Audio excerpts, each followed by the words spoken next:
Listen, sorry to interrupt, but it really is important for us. If you can just hit the like and subscribe button, that allows us to bring you the very best financial intelligence and the best guests on the planet. Anyway, appreciate it. Like and subscribe. It's just a modern take on decentralized storage. It's cheap.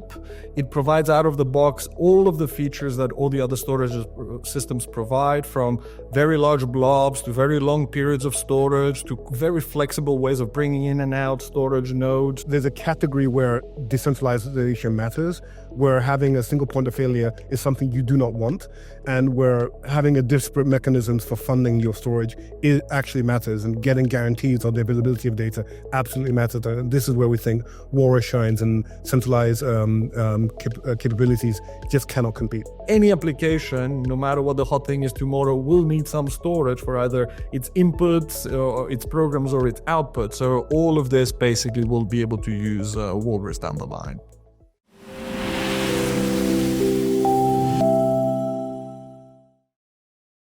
Welcome to Real Vision Masterclass. We're joined once again by a fabulous team from Mysten Labs, Adeniyi and George. We're going to have them introduce themselves in a moment. If you haven't checked out our last masterclass on the Sui platform, I highly encourage you to do so. We do a deep dive on Sui, the Move language, and a lot of other fantastic work being done by Mysten Labs. So check that out. For today, though, we're going to do a deep dive on Walrus. We're going to figure out what that is, why we're building it, and the motivations behind it from this great team. So let's start with some introductions.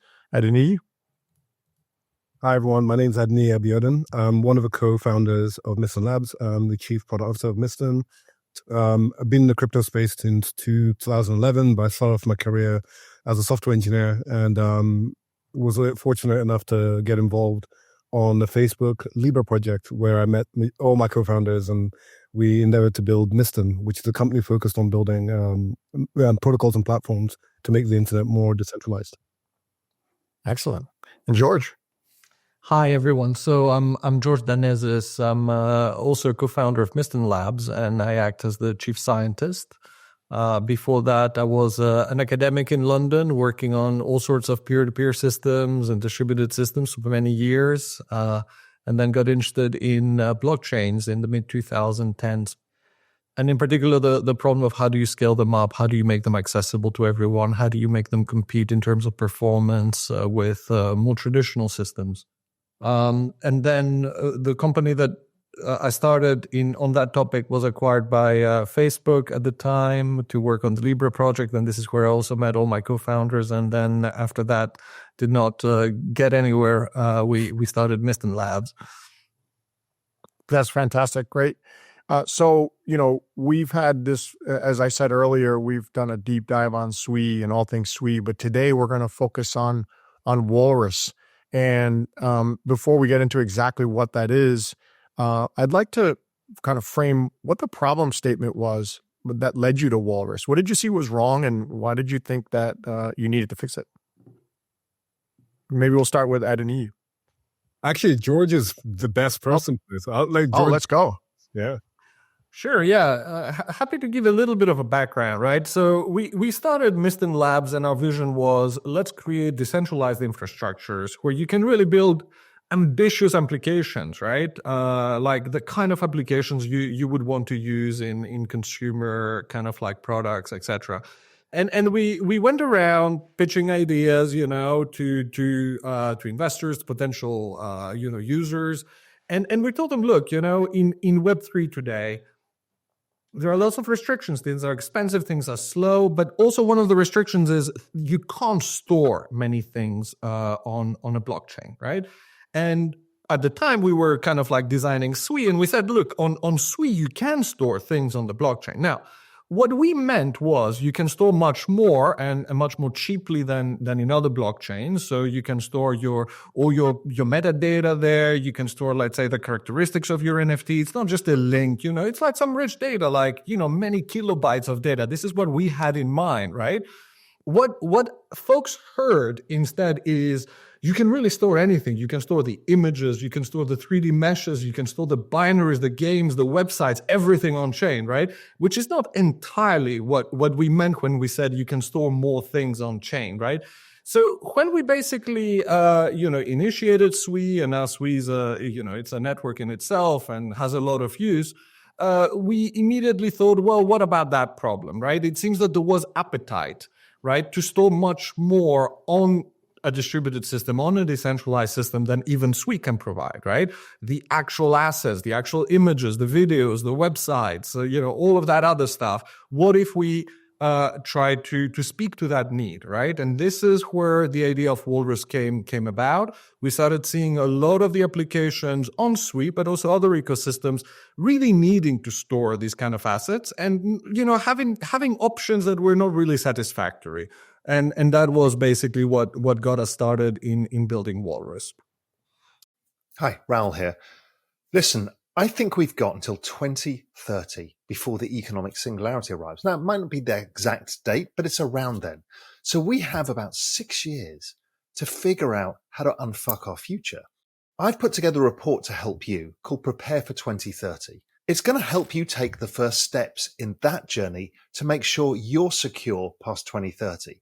So just click on the link below and start your journey now. Yeah, and I've heard that problem echoed for some time now, and it's been a very challenging effort, of course, with the problems of where you store files and latency and a lot of these other attributes that are pertinent depending on the use case. So why Walrus versus, let's start with Web 2 existing versions of how data is stored and used, and then we'll get into why Walrus versus other Web 3 solutions. So first, why not an AWS S3 bucket, right? Most commonly used kind of storage for videos and files and things like that. Yeah, I could chime in at this point. So Sure.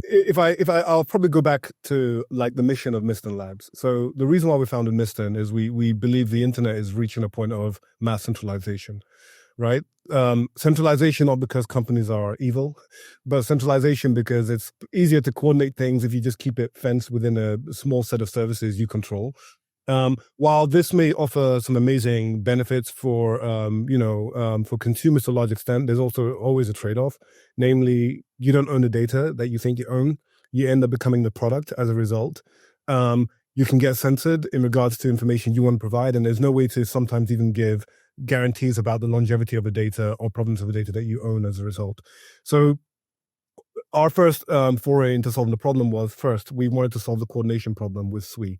So Sui is a global coordination layer for digital assets. It lets you create digital assets, manipulate digital assets, and do that in an atomic way across an array of different types of applications. It does it the best in the ecosystem, in a Web3 ecosystem today. And the next problem, as we mentioned, was storage. Now, imagine we're in the Web3 space. We pitch decentralization to our team, but then somehow you're running a DEX, but the front end of your DEX is running on AWS or running on GCP, sat in front with a Cloudflare or whatever it may be. So if Cloudflare doesn't like you one day or AWS doesn't like you one day, well, guess what? Your front end no longer exists. So the first thing is to think about who is going to benefit significantly from decentralization. First, the decentralized apps in the first place, right? So if I'm building a DEX, if I'm building a front end that's meant to be decentralized, it's offering access to a group of smart contracts or services. If I can run that front end entirely on decentralized stack, then I have greater resilience than as to trust a centralized entity. So that's the first set of customers who I think may actually absolutely use this. And we can talk through the clientele that's actually started building on Walrus sometime soon. But there's a benefit, right? You're no longer subservient to a single entity. You have a decentralized protocol that gives you the guarantee that a traditional centralized entity may be offering you before with stricter guarantees. You know your data is always going to be available. You know you're not going to be censored. You know that your cost for operating the service is also going to be quite fixed to a large extent. And at the same time, you can now fund storage as a means of the protocol operations. For example, if I'm a DEX, as I'm trading, the fees that I take as a DEX can go to fund the underlying storage over time. So it becomes a fully autonomous protocol in the long stretch of things. So if things start to matter, for example, recently the Internet Archive got, has had a number of attacks that's taking it offline or made it largely inaccessible.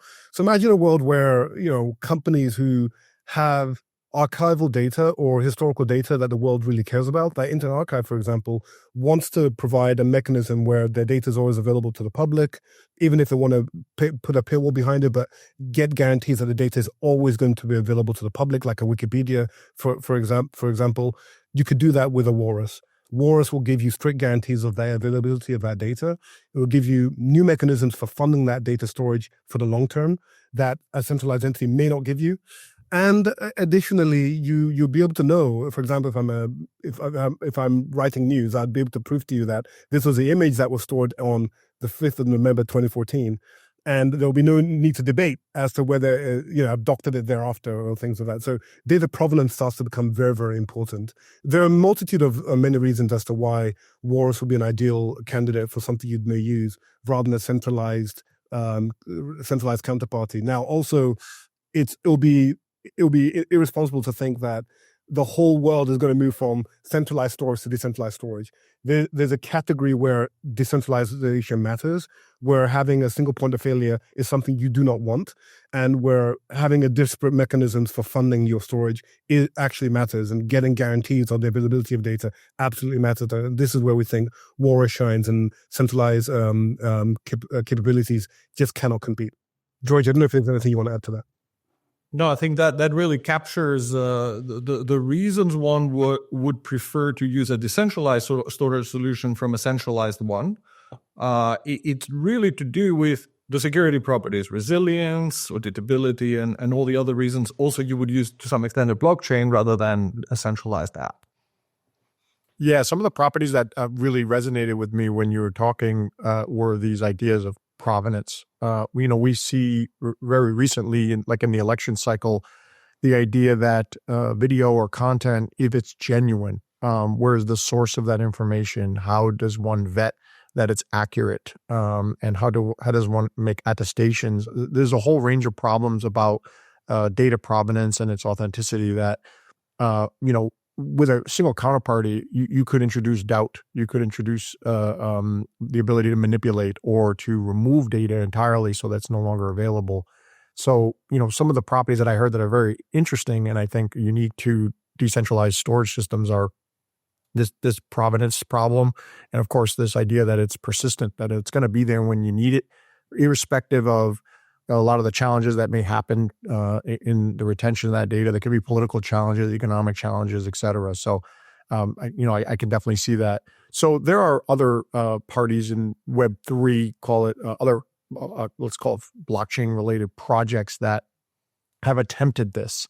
And why don't you think they are successful yet? What do you think is holding them back? And what is it about Walrus that might differentiate? Yeah, I can say a few words to that. I mean, first of all, storage and content distribution, in fact, precedes blockchain when it comes to decentralized systems, right? I mean, some of the challenges we saw at the end of the night is around, the centralization of Napster led to a number of decentralized systems, from BitTorrent to Mojo Nation to all sorts of things, right? And to some extent, that was the movement that in fact gave rise to blockchain, right? So there is a huge history here. And what we learned, because I worked on some of these ideas early on, like distributed hash tables at the time, is that, look, storage at the end of the day costs. And unless you have some way of managing, who stores what for whom, and to some extent, some economy that works around that, things don't work very well, right? So to some extent, these historic systems just collapsed because they didn't have a way to maintain an economy. Now, blockchains, of course, changed that, right? And some of the systems that are out there today really are visionary in saying, look, if you pair a blockchain that allows you to keep track of accounting effectively with a storage system, good things are going to happen. And to some extent, they are pioneers in that, right? But the problems they have really have to do with the fact that they were pioneers, right? A lot of systems out there, such as, visionary ones like Filecoin and Arweave, they really build on what blockchains were, if you want, 10 years ago, right? Or nearly 10 years ago, right? They started with this very kind of low performance, low expressivity kind of view of what a blockchain is, right? And to some extent, a lot of the challenges they have in then managing, if you want, that economy, as well as extending their reach beyond pure storage economy management to full smart contracts, rich metadata management, and all that stuff, are restricted by that. Now, Walrus, to some extent, has a little bit of an unfair kind of second mover advantage, right? We've built it already assuming that one has a 2024 state-of-the-art blockchain, Sui, right? So we didn't try to reinvent the blockchain layer. We reuse Sui as it is, and it's very good at what it does, which is being a blockchain and a smart contract platform and managing, if you want, an economy around Walrus, as well as acting as the control layer for Walrus. And then when it comes to Walrus itself, which is also, a distributed system on the side, if you want, we just focused on building the best of breed distributed storage solution with, again, the state-of-the-art erasure coding, the state-of-the-art recovery when chunks are missing, etc. Right? So we leverage Sui. We build the best of breed, but much simpler than having to build a blockchain from scratch storage solution on the side, and that whole becomes a Walrus. So it's just a modern take on decentralized storage. It's cheap. It provides out of the box all of the features that all the other storage systems provide, from very large blobs to very long periods of storage to very flexible ways of bringing in and out storage nodes to automatic proofs of availability that other storage nodes have to work very hard to achieve, to very rich interconnection with metadata management on-chain, as well as quite rich economics around the different constructs around storage, from a token to manage the governance, to storage resources as first-class kind of assets that you can trade and own and combine, etc. Right? So it's a very modern take on something that indeed is quite a traditional category in some ways. But sometimes, given an 8-year jump in technology becomes a qualitative change, right? Now suddenly you have a storage layer that just has it all at a very low price and high performance point. It almost seems like as a prerequisite, you had to have this global coordination layer. That's right. This with the commensurate language, tokenomics, the ability to build these complex economic systems on top of, you have to have that to really get the benefits of this distributed storage system. So Adeniyi, you have a comment? Yeah, I'd say the unfair advantage that Mysten Labs have is Sui, right? I always make this statement, and I stand by it, that I truly believe that Sui probably has the largest concentration of intellectual capital in the Web3 space by quite a country mile. That resulted in the innovations that led to Sui, and we're taking that advantage into Walrus. Never have you seen a team building decentralized storage that's got the expertise and background of our team, namely expertise in distributed systems, expertise in programming languages, expertise in platforms, expertise in dev platforms as a whole, product, you name it. You need all that, even in cryptography as a whole, you need all that to actually build a fully functional system rather than just an expertise in one area. I think that diversity of skill has really played to our advantage when it comes to building out Walrus. And I think that's why we're blown away. The developers love using Walrus. We've had a lot of people from the ETH community really jumping behind what Walrus is. It offers significant benefits and performance enhancements to what they're accustomed to, and that's what we're very, very proud about. That's funny you mentioned ETH, because there's so many other layer one blockchains that could benefit from decentralizing their data storage stack. And that currently use, AWS, for example, for front ends and storage and a lot of other options. And it's ironic because they were built with this idea of decentralization, but at their core, they're, the fundamentals of what they're managing is on a very centralized structure. And it's exciting to think that these L1s could all benefit from Walrus in a way that they haven't up to this point been able to. Even if they themselves don't end up being the coordination layer where Sui is, they can still, as other layer ones, use Walrus for their data storage and their data storage economics. So let's get into a little bit about Walrus and tokens, right? Does Walrus use the Sui token? Does it have its own token? And why? Why that choice? So, George, do you want to go, or should I? Sure, I can give a little bit of an overview of the tokenomics of Walrus so that everybody's on the same page, right? So Walrus, as I said, does metadata management on Sui. So to some extent, you have to do Sui transactions, but the cost of that is really minimal in some respects. Besides that, Walrus does rely on a token. We call it WAL for the moment, for short. That is used both for payments for storage and also for accounting between, who did what for whom in the system, which is, as we discussed, necessary to make really a long-term storage system work at all. As well as governance, namely, by using this token, using a delegated proof of stake mechanism, we determine who are the nodes in each epoch, let's say, that manage the storage system. And there is a virtuous cycle, right? I mean, if you want some storage, you have some WAL, you buy some storage, you store some resources, these, over many, potentially epochs, which could span years, right? That WAL gets distributed to whoever at any time, basically acts as a storage node, and then that gets distributed to whoever delegates the stake for them to be a storage node, and that creates the nice loop because now you can sell the WAL, and that creates an economy that works effectively. So you see, the WAL token is really necessary for the governance, for the accounting. Now, do you have to have exposure to WAL to use Walrus? The answer is not really, right? I mean, at one level, Sui, again, is a bit of a superpower here, right? In Sui, it's very easy to build a transaction, a single transaction that will, act atomically, that takes any asset you have, USDC, Sui itself, WAL if you have that, and then in one go, do a swap into WAL, buy the storage, store the stuff, and you're done. So to some extent, we really would love to see builders start, innovating around kind of hiding, the fact that maybe WAL is needed for the end consumer. Of course, we also support kind of an interface between Walrus and the traditional web world, or maybe the wider Web3 world, right?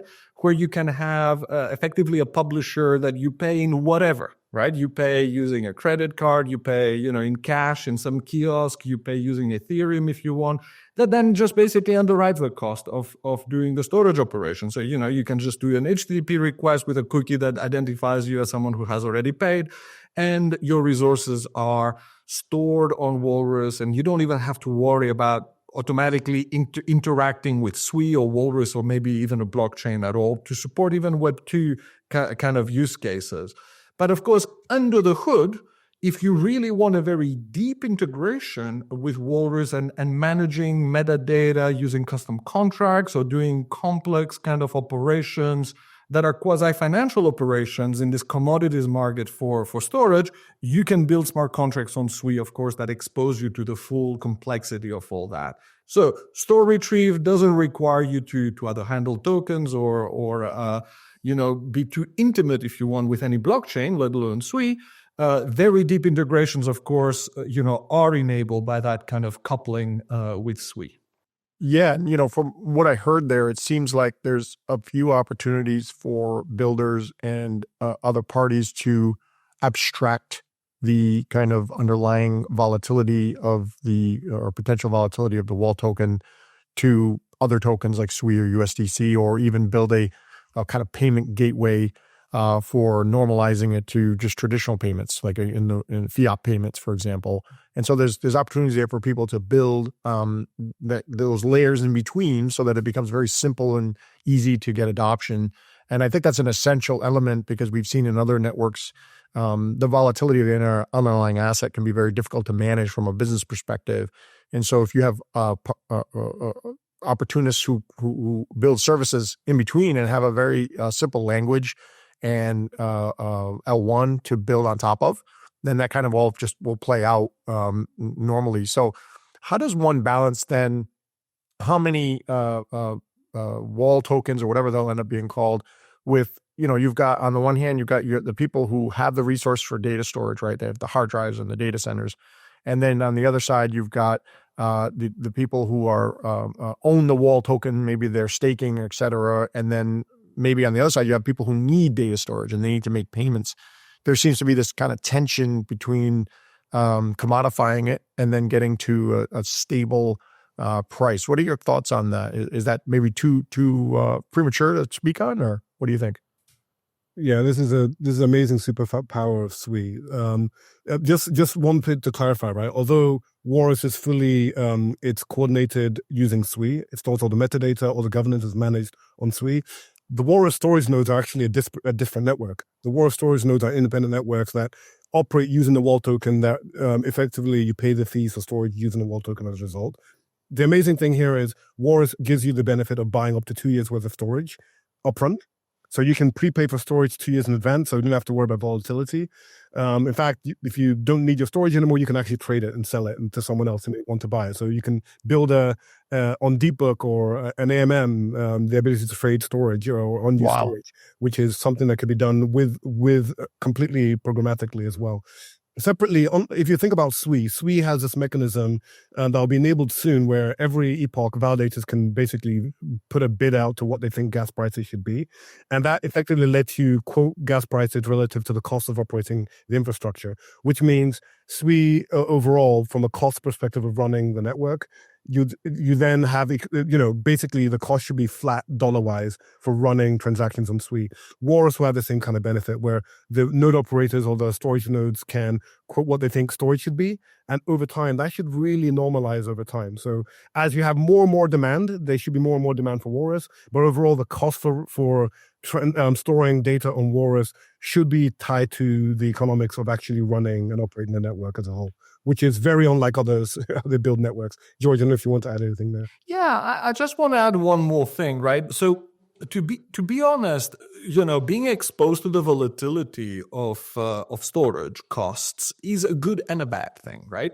To some extent, price stability is in itself very often a financial product because it's artificial, right? I mean, in the real world, the fundamental cost, if you want, of providing different services does go up and down naturally. Because, some factory that produces hard disks is burned down to the ground, or suddenly, there is more capacity in storage and the cost goes down. You know what I mean? There is some natural fluctuation. And of course, when it comes to retail users, they want some idea of stability, right? That's very important, but it's also very important to realize that stability is a financial product that then the storage provider provides, right? Because they take the risk, of course, of things going up and down. So of course they charge a premium. You have a stable price, but it's usually more expensive than if you actually were exposed to the volatility, obviously, right? So the nice thing about Walrus using Sui as its coordination layer, but also having storage resources as independent kind of constructs that you can trade, having access to quite complex financial markets, maybe derivatives market, is that to some extent you can pick at what layer of complexity you want to access that price structure. There will be providers out there that will be willing to take effectively the risk, if you want, of the volatility of storage, and will be like, look, I will always provide you some storage, at a certain price for the next many, many years. There will be others who will be like sophisticated, right? Like if you run a serious operation on Walrus and you're storing, terabytes and terabytes or petabytes, you probably want to also employ someone that manages that market for you. And you don't have to pay the premium of looking like there are stable prices in something that fundamentally there are no stable prices. Now, that's there are some other... Yep. No, I was just going to say, that's like mind-blowingly fascinating that you could have a commodified compute resource like storage into financial products, derivatives, futures, for example. You could buy futures of storage to speculate, but all of that would essentially lend itself to financial management of the resource, right? You have this finite resource that varies over time that needs to be managed for both internally your business operation or as a provider. And you're trying to find equilibrium in the market as things change in the world. No, that's right. And again, the fact that a lot of the control plane and all of the financials of Walrus happen on Sui opens up mind-blowing opportunities. Like, for example, you can have, let's say, a resource stored, and you've only paid for it to be stored, let's say, for the next 3 months. But next to that resource, you can have a kitty of financial assets that then you invest in a lending protocol. And the proceeds, if you want, the yield of that lending protocol is used every month to extend the storage period of the resource. So you can effectively create a smart contract that creates perpetual storage. Wow. Based on some DeFi yield that then forever basically backs the cost of storing this resource, right? So it's quite mind-blowing how you can combine, a smart contract platform, a very rich DeFi ecosystem with, storage as a financial asset and as a resource and as a commodity. This level of coordination is exactly why Sui was built, right? This fine tuning that you could do at the asset level is something you can't do with centralized entity today. We always say, smart contracts can't do deals with Amazon, but guess what? They could do deals with each other, right? Autonomous systems doing deals with autonomous systems. We think it's the future, and this is one great example of how Sui could be a superpower for coordinating digital assets, and in that regard. You could literally build a bond market for storage on the Sui layer and then that just run for all kinds of durations, 2, 5, 10 year out to Absolutely. however much you think. And you could even have it, as George was saying, a self-referential system that can, through investors, through staking, kind of fund the perpetuity of that data storage into the future. So that is mind-blowing. Like, that should be the main takeaway. It's great. So let's assume that we're successful in launching it this way, right? What are people going to be able to build on it that maybe they haven't been able to in the Web 2 world? What about things like AIs and large language models? How does that play into Walrus? So Walrus is largely agnostic, right? You store things in it, you ask for that stuff back, it gives it back to you. What it is optimized for as a storage layer is relatively bigger things than what you can store on Sui. So, as soon as you have a file, broadly speaking, that is more than a few hundred kilobytes long, you would probably be better off using Walrus rather than Sui. Walrus is also optimized, of course, for files that don't change very often, like a picture or a video or, a website that you update every so often, or, a smart contract, kind of code base that you update every so often. It's also very good for archival situations where you want to archive, for example, the state of your L1 or your L2, or you want to make sure that there is a copy of record of your NFTs, etc. Right? So all of these are key use cases, and to some extent, it's quite broad in what it can actually store. It can store like web-like things like the front end of your application. It can store archive things like, the history of your chain. But indeed, it can also store data that is being computed on, right? Like, for example, because it can store big enough chunks of data, it can store training data for machine learning models, the actual models themselves, or some of the generated data if you want to verify it. And because, of course, the properties it has are high integrity and auditability, one could build products on top of that do, auditable machine learning pipelines, or, pipelines that only use, data with high quality provenance, as you mentioned earlier, and things like that. But really, the hot thing, of course, today is AI. It can be used for AI. There is no problem with that. But to some extent, any application, no matter what the hot thing is tomorrow, will need some storage for either its inputs or its programs or its outputs. So all of this basically will be able to use Walrus down the line. Yeah, it makes sense. You mentioned AI as this kind of pipeline of, you've got some data that you need to train your model with. That's like step one, and that's a lot of data, and it needs to be conditioned properly. And maybe that process in and of itself has a provenance that you care about. Maybe you're trying to credit contributors to the data set, and you're saying, hey, we've got this ability to provide a robust economy that now you can carefully track all the people that lent their data set to this model. And so now in the future, maybe every time this model runs and it yields an output and someone's paying for that output, you can very carefully account for that payment and say, hey, all these people were contributors to that output. And so you could do things that right now I don't think anyone's talking about with respect to AI compensation and AI pedigree and provenance. So super, super exciting there. Anything you want to add to that, Adeniyi? No, I mean you nailed you nailed it on the head very, very well. Like you can imagine start to build data economies that it's very, very hard to think to do with centralized systems. Building an economy around who contributes data and rewarding those who contribute good data. And it's an area that we know a lot of people are happy to jump into. Yeah, it seems one of the main problems of the internet today is how do you attribute value to contributions? And we hide a lot of that, I think, through like advertising subsidies and a lot of the centralized providers.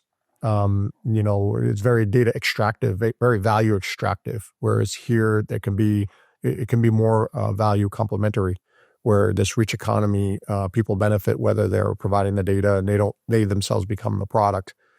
So that definitely, going back to the beginning of our interview here is what were the main problems, right? And it's this kind of value extractive problem, counterparty risk problem, having data be persistent. So what about things like, long-term retrieval? Like how do I know or have confidence that if I'm a small to medium enterprise and I put some of my data into Walrus, that it's going to be there in, say, 2, 3, 5 years when I need it? And let's say I don't need it and I need to purge it. How will I be able to do those kinds of things? Yeah, these are very good questions, right? Because different use cases need very different things, right? Some people need data to be stored in perpetuity. Some people need data to be stored only for a week, and literally it's not useful after that, right? So Walrus provides all these options, right? You can upload a blob and say, well, look, the period of time for which it should be stored, and you can say that you can delete it or not, right?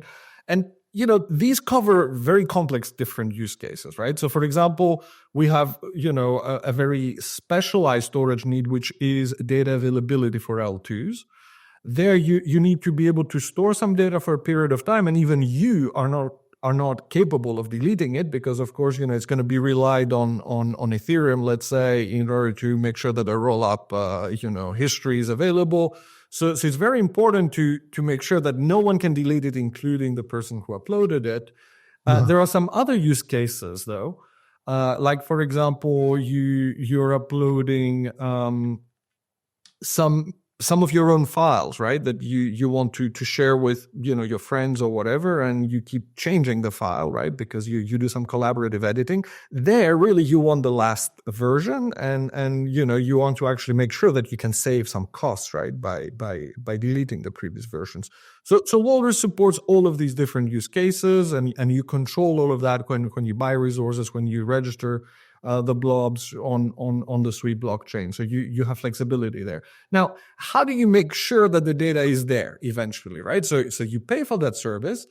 And in our roadmap, we basically have particular mechanisms by which storage nodes need to challenge each other to actually provide a subset of the data at any point, right? So these are extremely lightweight in comparison with some other networks out there that do a lot of computation work and other kind of work to make sure that every last bit is going to be there at the end. We can afford in Walrus to be a little bit more relaxed. Walrus uses not replication of files where you store, let's say, 5 or 10 copies, but actually erasure coding. Now, you see, if you store just a handful of copies, right, then it becomes very important that you have every last bit of every copy, because there are just not many ways of actually getting back to the files if you lose them. If you use erasure coding and you spread effectively a file across pretty much all storage nodes, like in 1,000 chunks around different storage nodes, then as long as you can reconstruct the file, if you have, let's say, 1/3 or 2/3 of the chunks, you can afford to lose 1%, let's say, right? So that opens the way, if you want, to much more lightweight auditing measures, right? Where, let's say you ask storage nodes for like 1,000 chunks, and if you get them back, you're like, okay, you're doing a good job in general, and the probability that my chunk is going to be there is going to be like more than, let's say 99%. And then you use your erasure coding in order to make sure that, even if you lose some of the chunks, you can still reconstruct the file. So we have auditing measures that, again, piggyback, if you want, on our coding schemes, and again, on the ability to coordinate across hundreds to thousands of nodes using Sui, to be able to deliver that functionality and that assurance, ultimately, that the data is going to be there with great confidence. And the other thing is that auditing naturally happens when our storage nodes rotate. You see, because Walrus is a delegated proof of stake system, the committees effectively of the storage nodes keep changing, right? And every time you change the committee, you exercise the ability to reconstruct the file, even if no one actually is requesting it. So that gives an additional degree of confidence if at that point, basically a node detects that the previous node is not giving them the right chunks, which means that they're not storing them. Again, there is a penalty that is applied and some stake is slashed. So there are a couple of layers to ensure that honest parties stay honest and eventually the files will be there when you need them. This to me, just to kind of summarize that, this seems to me to be a very advanced conceptual framework for data storage in the sense that you've got an incentive layer, right? This is going to incentivize people to contribute resources to the network and maintain those resources. And so that incentive, keeps the system. But you also have this kind of data flow where data and responsibility flow throughout the network in a way that you can then statistically sample and make sure that people are following the rules, or that data is going to be there with a high level of confidence. And so this is a very dynamic outlook about how you store data. You don't just put it on one hard drive with a RAID array, right? You've got a very sophisticated economic framework and technological framework to make sure that data is persistent and it's going to be there for the people who provisioned it. So that in itself is fascinating. And I think when you combine that with this financialization of a data as a commodity, you're going to get some very interesting impacts long term. So what about oracles? Oracles are these things that feed data to blockchains so that their smart contracts can operate and they're external. What role do oracles play in Walrus? How can Walrus help support oracles, especially for data that just streams constantly, right? It's this huge funnel of almost endless data, both in its retention and its quality. What do you have to say about that? Yeah, to be honest, we haven't actually considered oracles in great detail as a use case, but I think that they are potentially a very interesting use case, because ultimately, what is the job of an oracle? The job of an oracle is to allow folks that write smart contracts on chain to have access to external data sources, right? And there is always a little bit of a tension there, right? Like if you have some oracle that gives you some very popular ticker, you know that it's worthwhile posting that data on chain because it's going to be used, right? It's going to be useful. But what about the long tail of data that exists in the world where you're not really sure, is there a market for this data on chain? Like, is anyone going to use it in the next tick, right? In the next second or not, right? I mean, it's ultimately really bulk data. Maybe no one's going to use it on chain, and therefore you're wasting your resources posting it. It's very expensive to post it all the time. Now, that kind of oracle can actually post data on Walrus, and then can just send a commitment to some Merkle tree on chain, and then allow folks on chain to only retrieve and authenticate whatever is actually useful without, having to post, like, let's say, multiple megabytes every few seconds on chain. So indeed, you're right. Like, your intuition is quite correct. And I haven't actually heard that intuition before, which makes it quite interesting, right? That, these kind of oracles that really can bring bulks of real world data onto the chain suddenly are enabled. And I would love to see someone building something like this using the combination of Sui and Walrus for sure. Awesome. So we did hit up on this a little bit earlier, but other L1s will be able to use Sui as a coordination layer and Walrus as your data storage and be able to provision those resources. What kind of use cases do you see those networks using? I mean, I'm thinking, I think Infura, for example, being kind of a single point of availability for historical data on Ethereum. And I always worry about things like pruning and, losing historical information. Could Walrus be used for those kind of things and others? Yeah, absolutely. Imagine even Sui itself can benefit from Walrus. Imagine storing the history of the Sui ledger directly on Walrus. That's way better than storing on some centralized service for availability, where you get stronger guarantees. We imagine Walrus could be used by a multitude of these services, whether L1 or L2s, as George mentioned before, but also current services. In fact, we're in conversations with a number of Web 2 providers in Web 3 who want to pivot to using Walrus as a prime store or at least a backup store for the infrastructure because of the guarantees it provides. That's an interesting use case all in of itself, is that you might have a Web 2 provider that can either use it as a premium service that say, okay, maybe their most valuable data sets we're going to decentralize and pay a premium for, or even say, hey, this is a backup that maybe because of the financial market, we pay a discount compared to what we're paying internally in our data center, and we'll be able to take advantage or arbitrage the delta at any given point in time. So I think that's interesting in and of itself. Yeah.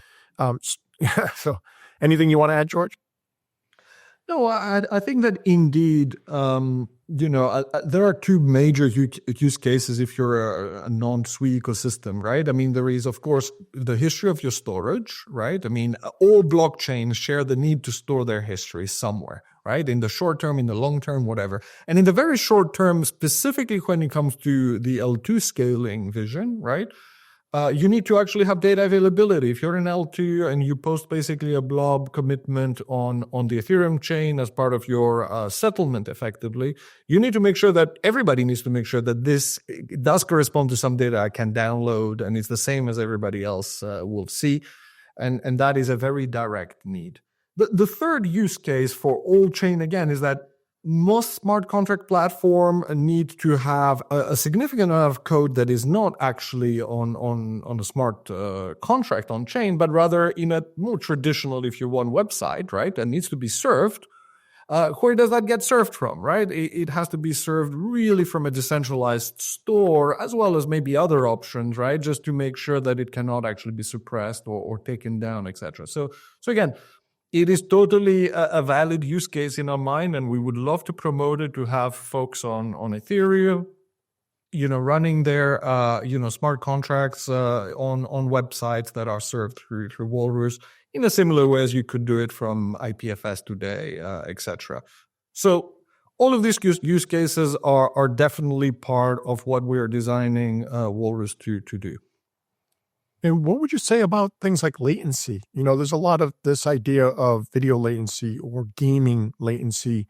Do you see there being a similar market for latency itself? And just for our viewers who may not be technical, the difference between storing a file versus retrieving a file quickly, or maybe having a response, like let's say you're gaming and you want a good response.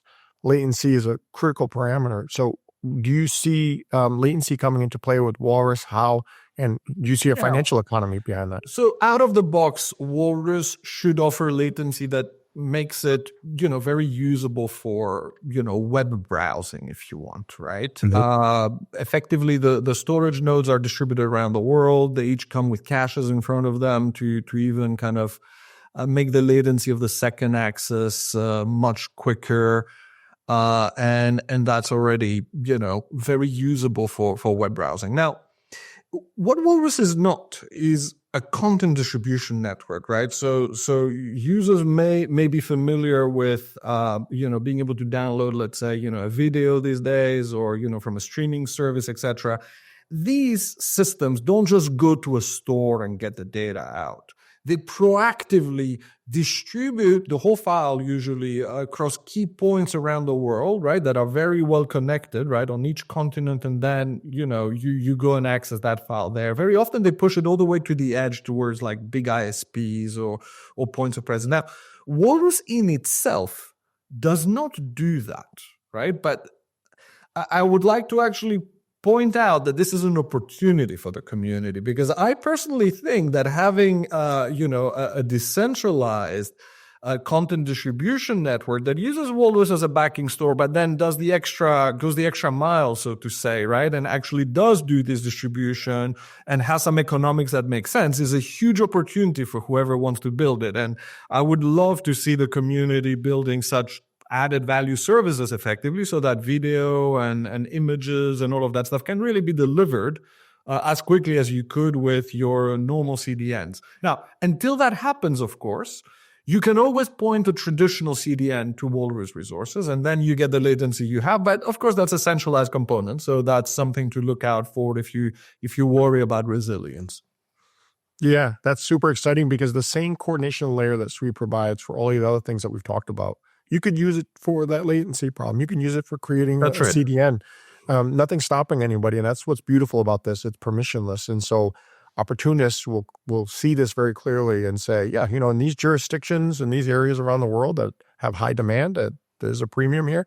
I'm going to, deliver a certain amount of latency and a good experience and capture market share. There's one thing to also consider, right? In a scenario where your website goes down, which happens on the internet all the time, right? You have your data. I mean, you have no way of accessing your site. With Walrus, as long as you know your resource ID, you could always access your content.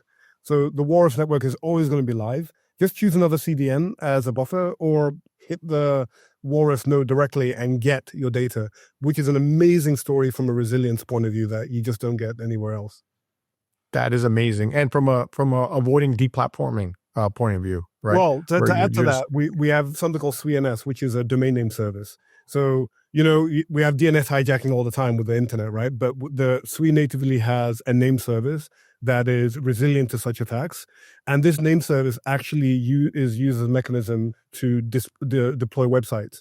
So if you go and buy a Sui NS name, you could effectively have the name of your domain represented as a link to a Walrus resource on-chain. So if I buy, whatever domain, you name it, right? My favorite dex.com or my favorite dex.sui or whatever it may be, I can point that directly to Walrus and I can effectively resolve access to that resource at any given time, which also the element there is safety. You're dealing with the right website at all times. There's no man-in-the-middle attack. So from a security perspective, it's actually way more secure than having a centralized server who knows what kind of mechanism you have to employ to keep safe. Here, you need to basically steal private keys, which is an easier thing to secure than just trying to secure an entire data center at this point in time. So we think there's a lot of security benefits you have storing content on Walrus, using Sui NS as a mechanism to forward people directly to the content you want them to access, and ensuring your content is always available, even when you have third-party services or providers down. So what about things like data silos? Can I build data silos? And what about privacy? Can I make sure that this data that's put on Walrus isn't available for the entire world to see publicly? How do you address that problem? So Walrus is a public data store, right? So if you're going to store something on Walrus, expect the whole world to be able to gain access to it. Now, if what you want to do is actually obfuscate the data and hide it, there are service providers who are already providing that today. Actually, we partner with Accord. Accord is basically launching a Dropbox competitor directly on Walrus. Way more efficient. It's actually very cost-wise, actually, as competitive to Dropbox. I don't know why you use Dropbox versus Accord anymore. But they employ encryption mechanisms to allow you to get, guarantees that your data is stored on Walrus, but also encrypted, so it can only be accessed by yourself. Separately, Mysten Labs is going to be offering an encryption service as well, where you can basically pay and have your data encrypted using identity mechanisms to effectively ensure that only you can read your data and give access to other providers as well. So encryption is something that will be available, but it's not what Walrus does natively. Walrus is meant to be a public store. Third-party services can offer encryption services or mechanisms on top of that. Yeah, and maybe I'll say a couple more words about the library we're building, which is a little bit of a separate thing. Everybody else can also build such mechanisms, but we have identified a very specific problem, which it's kind of related to privacy, but it's more about really commercial distribution, right? There is a need for content providers, right, to get payments very often on chain, or maybe subject to particular smart contracts kind of guarantees, and then conditionally offer access to content, right? So, you can imagine you would like to build a smart contract where, I send one USDC and then, I can read an article, let's say, for the day, right? So we're building an encryption library that specifically speaks to that need. Namely, it basically understands actions on chain, right, that provide access, and therefore they can be ultimately program using any kind of smart contract logic, and then conditionally provide access to particular resources that you have access to. So, you can use these libraries to create kind of Substack-like services that, basically monetize content. So it's not quite privacy here, but it is really, conditional access to content for commercial reasons. Now, as Adeniyi said, of course, privacy can also be provided for, when you store on Walrus messages from Alice to Bob, or when you want to store your own files and share them with your friends. And different service providers will tailor largely their key management and how you manage all that according to the need that they speak to. Yeah, that's fascinating. I can imagine like a decentralized Spotify, for example, someday in the future, where all the songs are spread out across the internet in a secure way, but they're permissioned with the contract logic, so that you pay for stream, or you pay for this content, and then the users, the creators, are more effectively compensated in that model than the way they are now behind some big giant data library or repository. So super fascinating. So when can we expect Walrus? How soon? And testnet versus mainnet, what are your plans? So Walrus today is already in testnet. So yay, that's a big feat in itself to get this product out in the time frame that we did. We're looking forward to launching Walrus sometime early in the new year.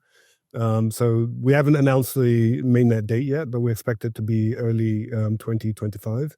And lots of work between now and then to get it ready, but very, very positive. It's all going really well. And I assume that the launch would coincide with the token distribution for whatever that token ends up being called. Absolutely. Right? So the token is WAL, W-A-L. So that will coincide. The launch of the public mainnet will coincide with the TGE of the token. Wow. And who do you anticipate maybe as your first users or partners for WAL? So we've already announced a few key partners. One of them is Accord. So Accord were previously building on a competing storage network, and they had problems where it was impossible to get customers to pay 100 years in advance for storage. Walrus gives you the flexibility of paying for storage incrementally. You could pay on a per day basis, or you could just pay for tiers in advance, or write a contract that pays in perpetuity. So it gives greater flexibility on pricing. It's also way more performant than what was being used. And mechanisms and benefits I get from Sui, namely ZK login with a Google account, and you have a Walrus storage instantly, and you have encryption, is something you get out the box with Sui. So the ability to build a compelling storage app is greatly elevated for them. We also announced a partnership with Decrypt, who are going to be backing up the entire library of content, including all the news articles and the published in history stored on Walrus, and that would be a store. You can actually navigate the site using Walrus directly. So you always know the data is going to be available. You always know you could always access it as an archive. We believe that's going to be a thing for a majority of news outlets, whereby you have a permanent archival system that's publicly verifiable, that you do not need to have a third-party vet or verify. So I think that becomes more critical over time. So very excited about these early partnerships. It just cements how capable Walrus is as a platform, even in the DevNet phase. Wow. I mean, my mind is ablaze with this potential for, the ramifications of this kind of primitives into the internet on politics and economics and everything, having a universal source of truth that's you can vet and retrieve, and that is so in need. So, economics aside, I think it's a super important problem to solve. So congratulations, gentlemen, on all your work. Anything you want to share with the audience before we end our interview? But I'm ecstatic. So if you want to learn more about Walrus, go to walrus.xyz. George, you probably have a lot more to say than I do. Oh no, I would actually encourage people to already use the testnet. There are starter apps there where you can upload, download blobs. You can start getting familiar with staking and staking WAL. So to some extent, most of the features that the mainnet will have are already available. In particular, I would like to call out on folks who are building apps or who have needs for storage to give it a try, because basically what is there is roughly what you would expect on the mainnet. And we would love to hear from folks what they're still missing, if you want, to be able to use it productively for their needs, right? You heard it here first, people. Give your feedback, help the team make the best possible product. We encourage you to use it and go out there and try it out, and it will be better off in the end. So, gentlemen, appreciate you coming on a Real Vision Masterclass. This has been a masterclass for me, so thank you very much. Thank you. It's a pleasure. Thank you. Hey, thanks for sticking around to the end. Look, if you enjoyed it, hit the subscribe button and check out the video here on the right-hand side. I'm sure you'll enjoy that one as well. And if you're ready for more, go to realvision.com/join. I'll see you there.